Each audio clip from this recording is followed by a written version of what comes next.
Okay, first of all, it's Brian Pisetsky here once again. For those of you who attended last night's Castro College Night, thank you so much for being there. Unfortunately, for some reason, the presentation did not record. And so, again, I truly apologize. I'm not sure what happened, but I'm here to do a redo. The benefit of the redo is that I'll be able to do it a lot faster. And again, if you have any questions, please feel free to contact me here at the office.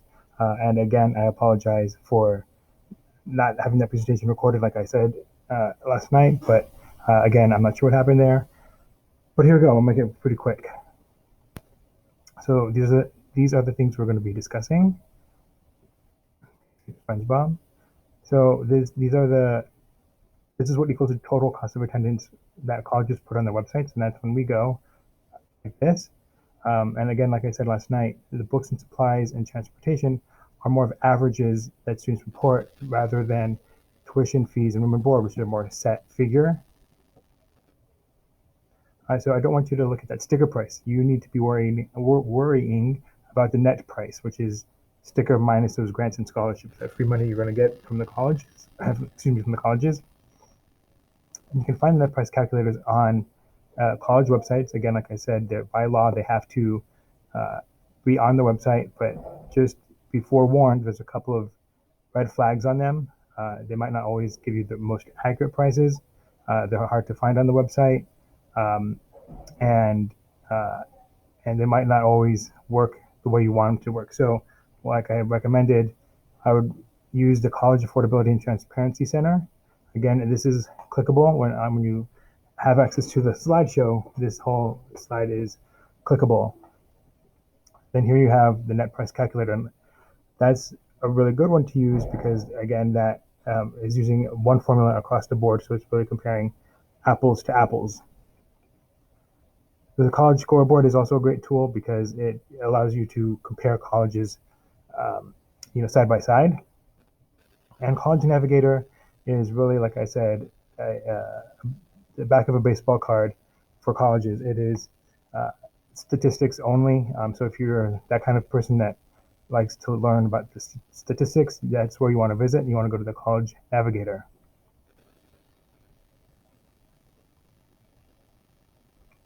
Okay, so it's so important to FAFSA because schools require it, universities require it. Even if you feel like you won't qualify because maybe your income is too high, you still should qualify because you should still apply because you never know what you might get.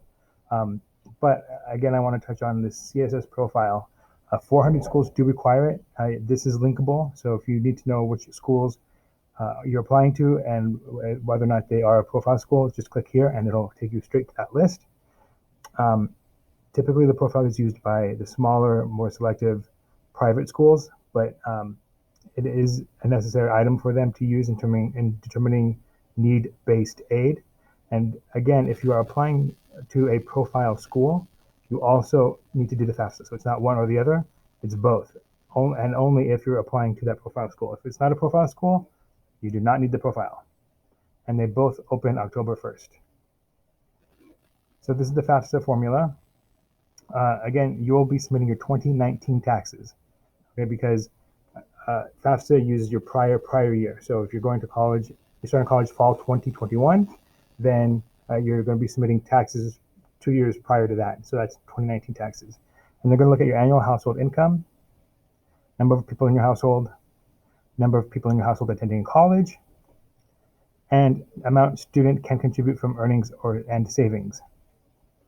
That equals your expected family contribution. So let's say you get that EFC of 1,000. That does not necessarily mean you're going to be paying $1,000 or you're required to pay $1,000 towards tuition. It's just an expected family contribution. And by the way, this is all FAFSA does. FAFSA does not actually award any dollars per se. That's up to the individual colleges and universities you're applying to. All FAFSA does is do this calculation.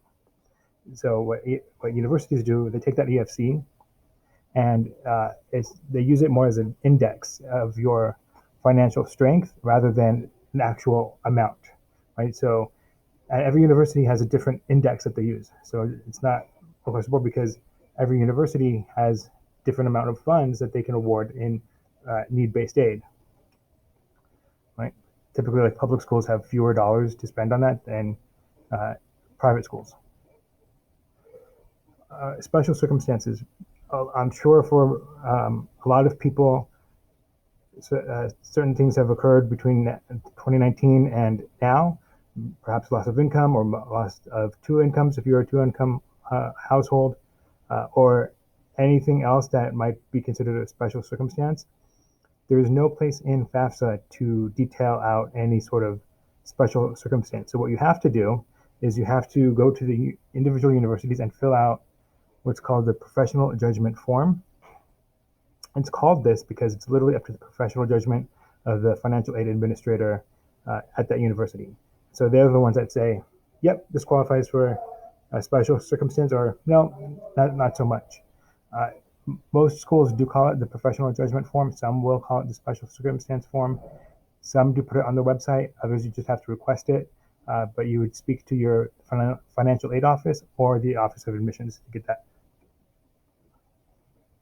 I also included here the link to the federal student aid announcements regarding COVID-19. As I mentioned last night, this link is, when you go to this link, it's really just focusing right now about current students who have current loans out and repayment options, but it's there just in case things happen and you have access to find it easily.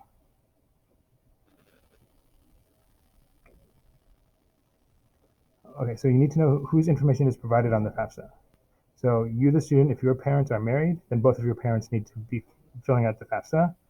If you're the student have a parent who's remarried, then you have a step-parent, parent and step-parent have to be on the FAFSA. Even if your parent and step-parent were not married in 2019, you fill out the FAFSA in real life. So in real time, sorry. In real time, even though you're submitting 2019 taxes, you still have to fill the FAFSA form out as if it's real time. So maybe your step-parent wasn't a part of your life in 2019, but now is. They still have to be on there filling out on the forms. If you have other unique special circumstances for this part, please feel free to call me and we can discuss. There are some other ways around this if necessary. Okay, so now let's say you're the student, your parents are married. All three of you need to get the FSA ID, and you go here to the fsaid.ed.gov. And this is how the government verifies your identity via your social security number. And that'll take you to this website. You're going to create an FSA ID, put in your information, add some security questions. Now, be prepared to have your cell phone with you and access to your email, because they will send you a secure code to each of those things, and it's time sensitive. So if you wait too long to enter those codes, then those codes expire, and you have to do it all over again. Then so once you finish with that, you're going to go to FAFSA.gov. When you begin the FAFSA, you start here. You can always stop at any time for the FAFSA, save it, and come back. If you do that, you're going to log on this side. Okay, you're going to fill out as if you're the student. This is the best way to fill it out. Then you're going to enter that FSA ID that you just created.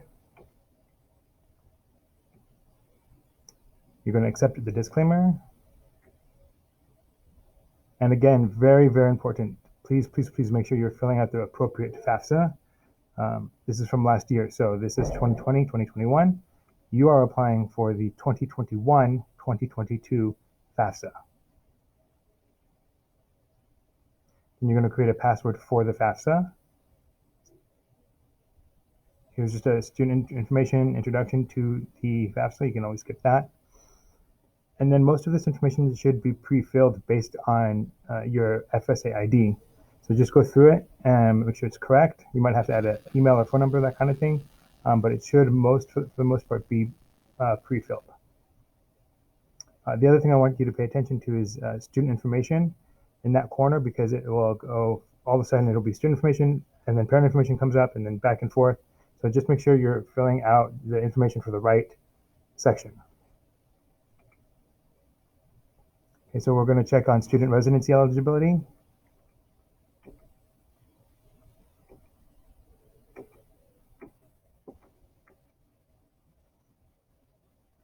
Here you're going to talk about your education plans. So once you completed high school, you'll have a high school diploma. Your plans for next year are first degree bachelor's. If your plan is not a first degree bachelor's, that's totally fine. It could be an associate's degree at Pima or certificate program. Just click this down arrow and it'll give you all those options. And this should be no, you will not have a bachelor's degree before you begin the school year next year. And your current grade level has never attended college and you're going to be a first year student. Work study, please, please, please. Can't stress this enough. Say yes right here. Work study is a guaranteed job on campus, part-time, pays a little above minimum wage. It might get you $1,500, $2,000 for the year, but it's pocket money for you for gas money, pizza, whatever. But if you don't mark yes, you're not going to be eligible for it. You might not be eligible for other FAFSA grants, but you still may be eligible for work study only if you mark yes here.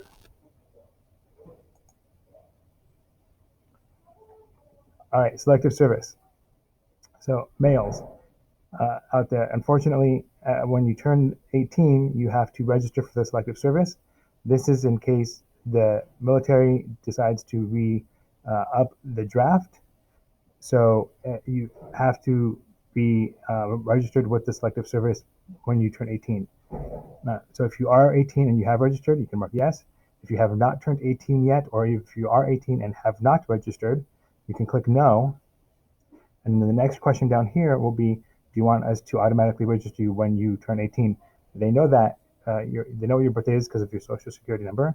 Then you're going to mark yes, because you will not be eligible for any sort of federal aid if you're not registered. So by clicking yes to automatically registering you, you don't have to worry about it.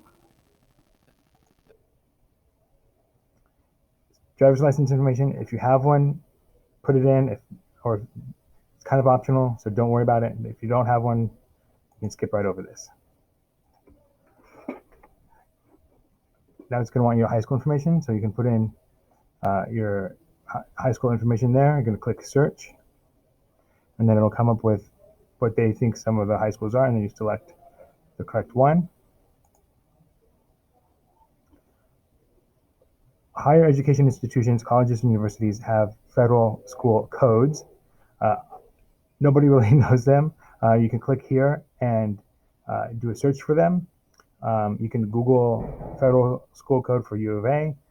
It'll come up easily. They're all on their websites, but in my opinion, it's a lot easier to say no. You don't know the code, you know the state. You don't even have to do city. You just put in the school name, click search, and then click the best result here.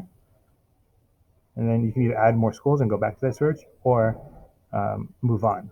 When you move on, it's going to ask you about your housing plans. So are you going to live at home? Are you going to live off campus or on campus? Because that definitely is part of your aid package. And then it's going to check your student dependency status. So are you single? Are you married? I want to know that. This top one here is asking if you, the student, have children who receive more than half of your financial support. And this one is asking if you have other people other than children or a spouse who live with you that you are responsible for. They want to know that too. Then you want to make sure you go through these list of questions carefully. It's again checking the dependency status, and then click all check all that apply, or click none of the above. It's also going to check to see if you are homeless or not. Then you will want to provide information for your parents. Okay, this is important. If you are unable to provide information for your parent, please contact me and we can talk about it. But this is what you would want to click here. Then it gets to parent information. So go through this, make sure everything is accurate. You don't want anything to not match. Okay, since if a parent has already filled out the FSA ID, then this should match. If they haven't, then you'd have to input this. Not match, but this should be pre-filled. And if not, then you should have to input it all again. Okay, checking legal residency for parents. Now it's going to check your household info. So if you have 2 parents, you're going to put 2 here. You're going to count yourself there. And then here is going to be other people, like siblings. If you have siblings, that number is going to go here. If you have other people in your household who your parents are responsible for, but are siblings, like a grandparent, aunt, uncle, cousin, put that number here. This box here automatically adds it all up for you, so you cannot put you can't fix that number. That's just an automatic box. Then there's going to be a number of people in college. There's 1, obviously, right, that is going to be you. But if you have an older sibling who's in college, you want to count them in there as well.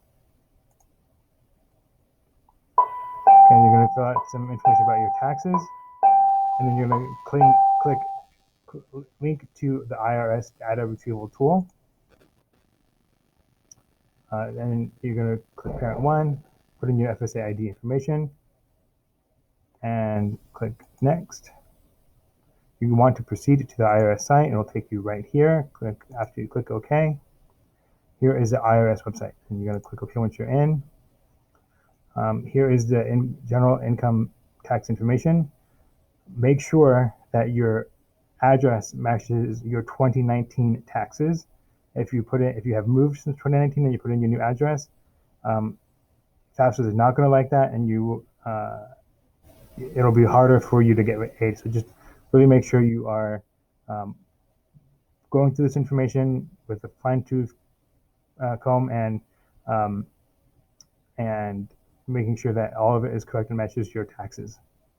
Once you've done all of that, you're going to click submit.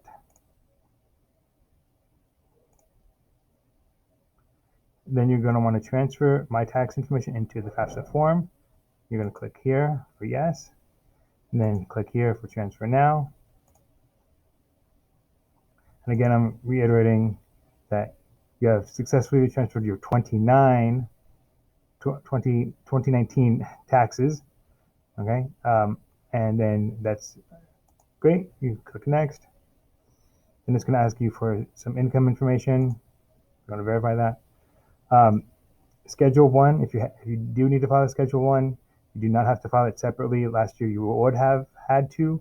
This year the data retrieval tool does that now automatically for you. Then down here it's going to ask if you have or qualify for any federal assistance.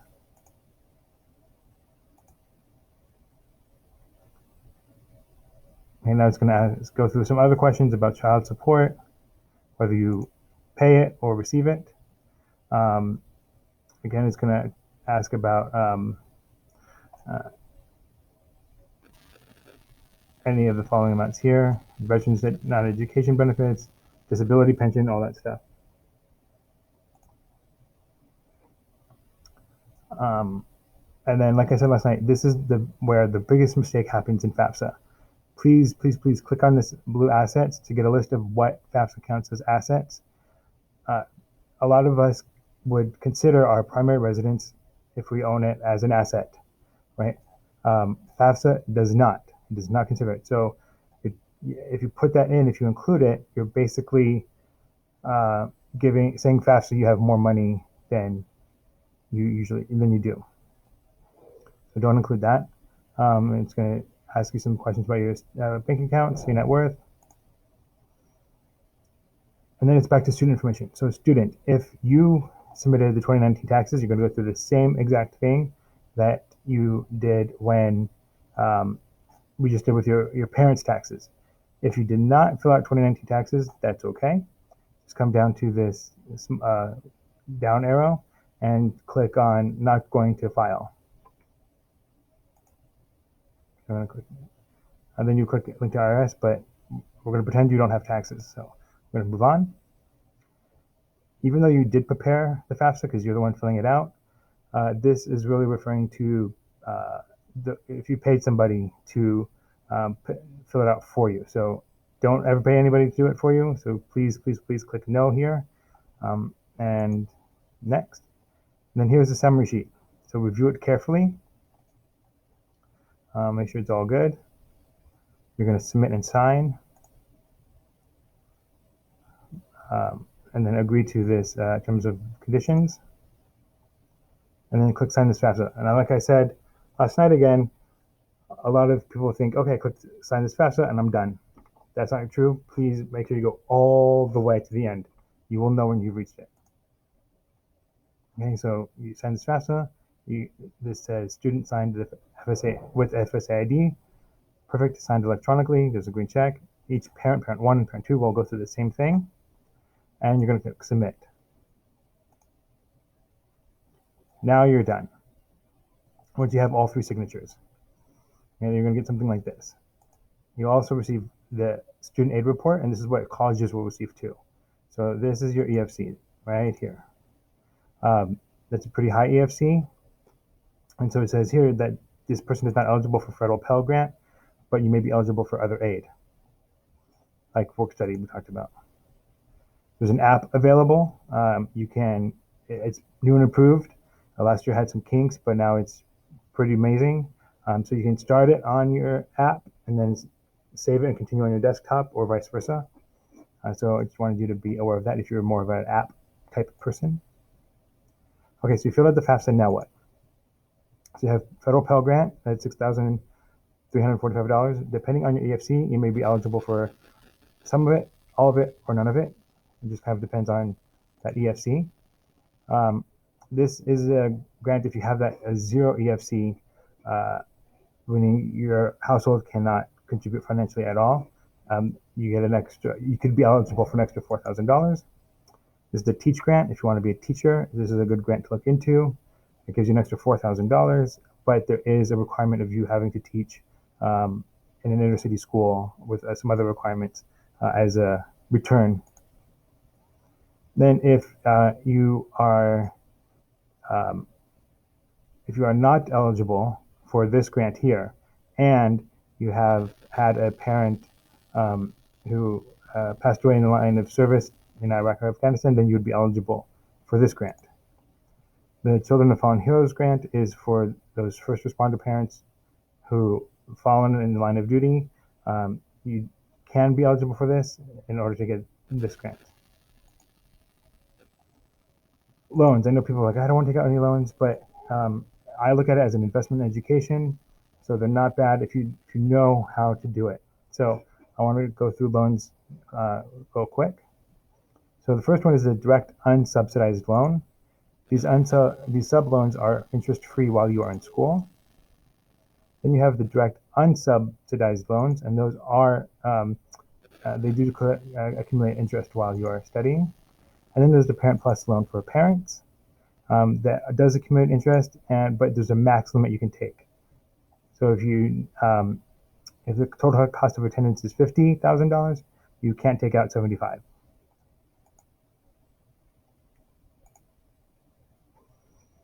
So the max per year per loan is here. So for your first year on the sub loan, you can take a max of $3,500. If you only need, let's say, $1,000 to cover the balance of housing, just take out the $1,000. You don't want to take out all $3,500 because you're gonna have to pay all that all back. So you want to pay back as little as possible. So if you only need $1,000, take out the $1,000.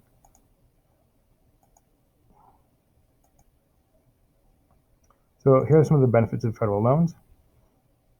There's a 6-month grace period. That means that you have 6 months until after graduation to start paying back your loans. The idea is that you've graduated, you have your diploma, you're off in the workforce. It gives you some time to get a job and get going, get settled. Then you can start paying back your loans. Their low fixed interest rates is 4.5% is for the student loans, and that 7% is for that Parent Plus loan. And there's flexible repayment options that a couple of them guarantee you that you will be paid off in 10 years. And there's one program that will cover your loans if you haven't paid it off in 20 years. Compared to private loans, They're not fixed. These are the interest rates. For private loans, that 7.8 is for students, and that 9.6 is for parents. They do not offer any grace period, so once you graduate, you got to start paying it back right away. And you need good credit or a cosigner in order to take out these loans. So financial aid runs on deadlines. So you got to really, really pay attention to these deadlines. Our state schools have very, very different deadlines, as you can see. Pay attention to NAU. If you're interested in NAU, it's November 15th. FAFSA opens October 1st. So it's right around the corner. You don't have much time to do it, to submit it to NAU. I don't know why they do it that way, but that's what they do. March 1st actually tends to be the norm around the country, but that's just the way it is. All right, so if you are working on the weekend or in the middle of the night on the FAFSA and you have a quick question, text Benji. He's a helpful little AI guy. Then you'll text this number and say, I have a FAFSA question, and he'll respond and assist. Okay, WUI. WUI is an exchange program where, again, if you live in any one of these states and go to another state for school, you may be eligible for a discounted tuition. So you're not paying in-state or out-of-state, you're paying 50% above regular in-state tuition. So it's about a savings of $10,000. Not every school in these states are WUI, and most of them do have specific requirements. Colorado State has a 3.6, 1220 GPA requirement.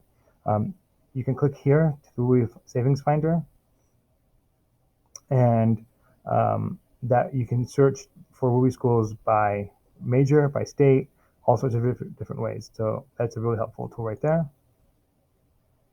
There are colleges that meet 100% of need. So what that means is if you need still $10,000 to cover your balance, minus loans, they will cover it for you, 100%. Work study may be required, and these 100% of need schools typically are those profile schools, but not all of them. So you can find the list of 100% schools here. Now, you will notice you'll see schools that are, say, 95, 98, 90%, but you will see the hundreds there too. Okay, outside scholarships. So here are my tips. Create a separate email because you're going to get a lot of junk email. Never apply to sweepstakes, and you know it's a legit scholarship when you have to submit something tangible. And again, my saying is that it's a lot easier to apply for 5 $1,000 scholarships than it is to apply for one $5,000 scholarship. And make it personal, go deep. That's what scholarship readers like to see. Here's a link to Scholarship Tracker I made with some already embedded scholarships there for you to check out. So I hope that works for you.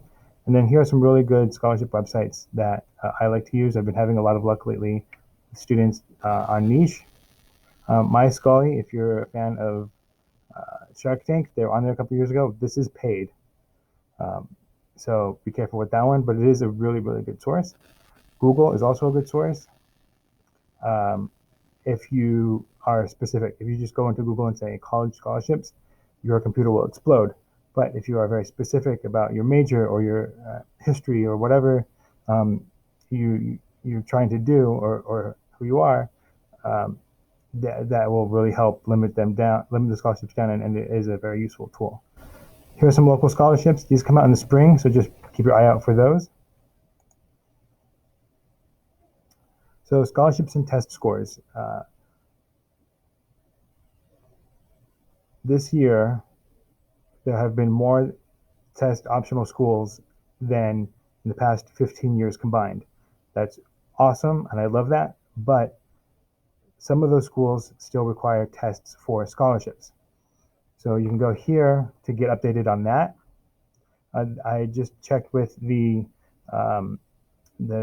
CEO of fairtest.org, and he emailed me back and said, as of now, there's no list of schools that are test optional for admission, but do require test scores for scholarships. So I think he's working on that. So you can go to this website for an update. NACAC is the National Association of College Admission Counseling. They also check optional and testifying schools, so you can always get an update there as well. Here's a list of upcoming college visits. Zoom links are posted on Google Classroom, so keep an eye on that. And I put it on, I email it to you all. I put it on Google Classroom. I put it on Remind, on our Facebook. So it's out there, so please keep your eye out for any of these schools. And more schools are adding daily. So I am a member of the Rocky Mountain Association of College Admission Counseling, and I'm actually on the executive board as their college fairs chair.